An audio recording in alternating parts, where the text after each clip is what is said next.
Hi guys! It's me Ella, Pilipinas sa Japan. Ang gustong pumuti hanggang gihapon. For today's video guys, samahan nyo na naman akong kumain sa restaurant. Sa may izakaya, dito lang to sa Tokyo. Ang pangalan pala ng restaurant is Kiyaki. Open sila for 24 hours. Malapit lang to sa Koiwa Station. Giimbitar man ta, lisod man balibaran, hala, respetaran. Ang pangalan pala ng restaurant is Kiyaki na ang ibig sabihin ay Selkova tree o kahoy, beautiful wood o attract appearance. Haling pinag-iisipan talaga ang pangalan ng restaurant. Pagpasok ko, ang ganda ng restaurant, maganda yung ambience at saka maaliwalas. Pagkaupo ko, tumingin agad ako sa menu. Hindi ako na-inform na puro kanji at Japanese ang nakasulat. Kahigtik pa, pag umorder, pindutin mo lang bell. Marites man ta, may napansin na naman akong mga isda. 307 pala ang isda sa Japan. Karami pala. Halos 5 isda lang ang nakakain ko dyan. Yung iba hindi ko na alam. Ito guys, kay gilibre man ta, para naiambag. Hala, magkuskus ta aning limon. Buutan-buutan ta, para di ta kapala. Lang yun, mindset ba? Mindset.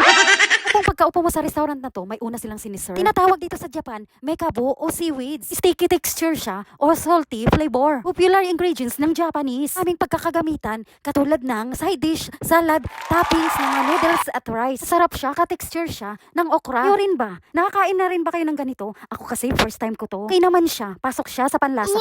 Maraming nutrients pala ito. Try nyo na rin. Unang in-order pala ay set ng sashimi. Pili lang pala ang kinakain ko dyan. Favorite man nato ang wasabi. Grispitaran dahil nato. Ibutang nato sa soy sauce. Mahilig din ba kayo sa sashimi? Or kumakain kayo? Comment kayo sa baba para alam ko. Salmon pala to, ika, squid, Thai na fish, maguro, bori, o taco. Taco is octopus. Ayan, ang una pala nating nirespetaran ay buri na isda. Gusto ko yung texture niya at lasa niya. Nung bago lang ako sa Japan, ayoko na kumain ako ng sashimi o hilaw na isda. Ngayon, hinahanap-hanap ko na siya. Nagugustuhan ko na yung lasa, lalo na ang sushi. Palawa nating nirespetaran ay salmon. May high content of omega-3 fatty acids, tapos protein at various vitamins and minerals. Maraming benefits pala ito sa ating katawan. Kasunod naman, Thai fish o sea bream. Meron tayo nito sa Pilipinas na kulay pink na malapad. Kasarap din niya, i-rate ko siya ng 8.9.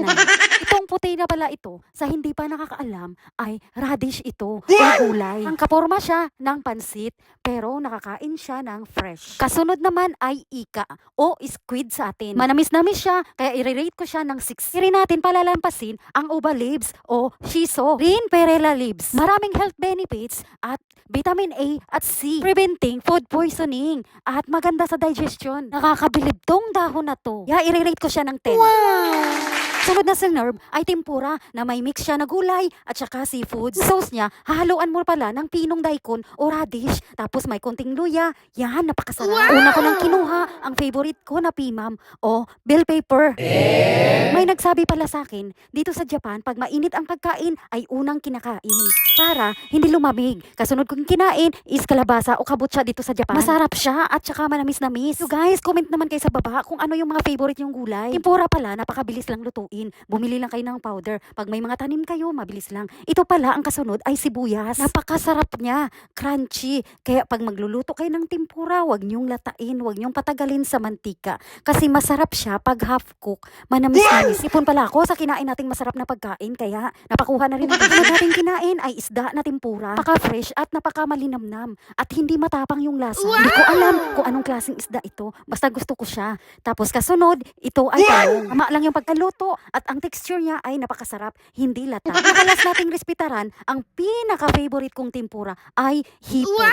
O natawag siya sa Japan ay ebi. Crunchy niya at saka fresh, manamis-namis. Favorite man nato, i-rate natin ng 10. Siyempre, hindi pwedeng hindi natin itatry ang Japanese sake. Hinay-hinay lang sa pag-inom para di malipong.